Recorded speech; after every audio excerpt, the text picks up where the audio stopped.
पद्मिकायै नमः ॐ वाचे नमः ॐ पद्मालयायै नमः ॐ पद्मायै नमः ॐ सुदये नमः ॐ स्वाहायै नमः ॐ स्वधायै नमः ॐ सुधायै नमः ॐ धन्यायै नमः ॐ हिरण्मये नमः ॐ कान्तायै नमः ॐ कामाक्ष्यै नमः ॐ क्रोधसम्भवायै नमः ॐ अनुग्रहप्रदायै नमः ॐ बुद्धये नमः ॐ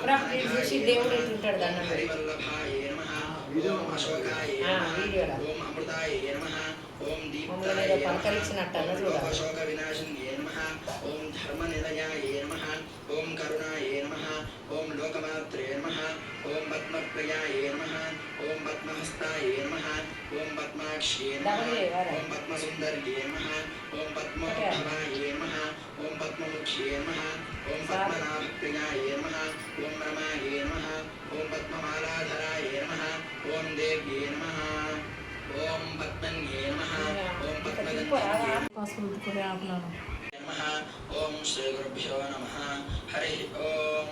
ॐ श्रद्धायै नमः पद्मालयायै नमः ॐ पद्मायै नमः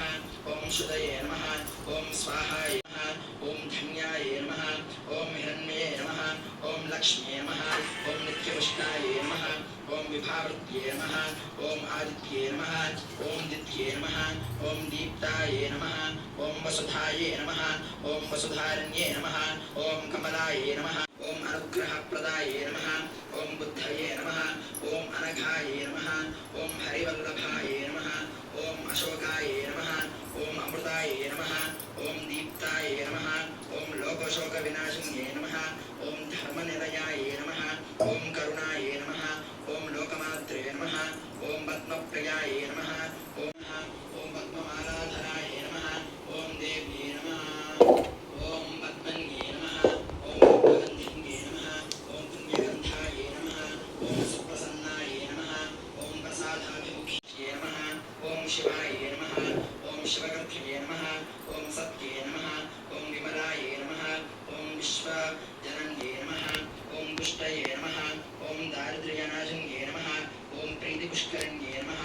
ॐ शान्तायै नमः ॐ शुक्लमाल्याम्बरायै नमः ॐ श्रिये नमः ॐ वरारोहायै नमः ॐ यशस्विन्ये नमः ॐ वसुन्धरायै नमः ॐ उदाराङ्गायै नमः ॐ हरण्ये नमः ॐ हेममालिन्ये नमः ॐ धनधान्यगर्भये नमः ॐ सिद्धये नमः ॐ श्रेणसौम्यायै नमः ॐ सुखप्रदायै नमः ॐ नृपवेश्मगदानन्दायै नमः ॐ वरलक्ष्म्ये नमः ॐ वसुप्रदायै नमः ॐ शुभायै नमः ॐ हिरण्यप्राकारायै नमः ॐ समुद्रतनयायै नमः ॐ जयायै नमः ॐ मङ्गलायै देव्ये नमः ॐ विष्णुवक्षस्थलस्थितायै नमः ॐ विष्णुपत्न्ये नमः ॐ प्रसन्नाक्ष्ये नमः ॐ नारायणसमाश्रितायै नमः ॐ दारिद्र्यध्वंसिन्ये नमः ॐ देव्ये नमः ॐ सर्वोपत्तशिवात्मिकायै नमः ॐ त्रिकालज्ञानसम्पन्नायै नमः ॐ भुवनेश्वर्ये नमः महालक्ष्मी अष्टोत्तरशतनामावली समर्थः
अशोकायै नमः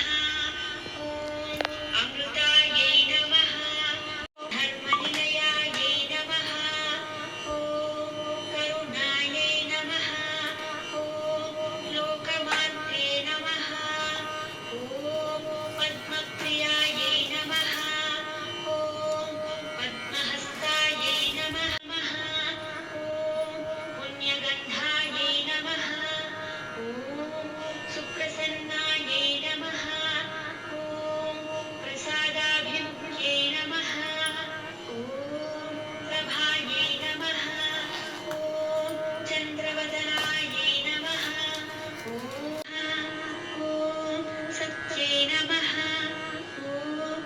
विमलायै नमः ॐ विश्वजनन्यै नमः ॐ पुष्टये नमः ॐ दारिद्र्यनाशिन्यै नमः ॐ प्रीतिपुष्करिण्यै नमः ॐ शान्तायै नमः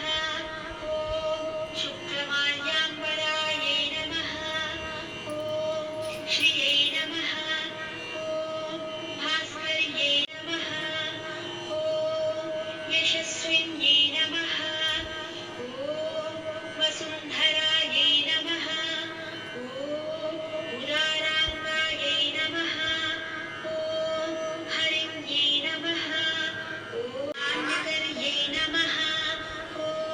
सिद्धये नमः ॐ स्त्रैणसौम्यायै नमः ॐ शुभप्रदायै नमः ॐ नृपवेश्मगतानन्दायै नमः ॐ वरलक्ष्मी नमः ॐ वसुप्रदायै नमः ॐ शुभायै नमः ॐ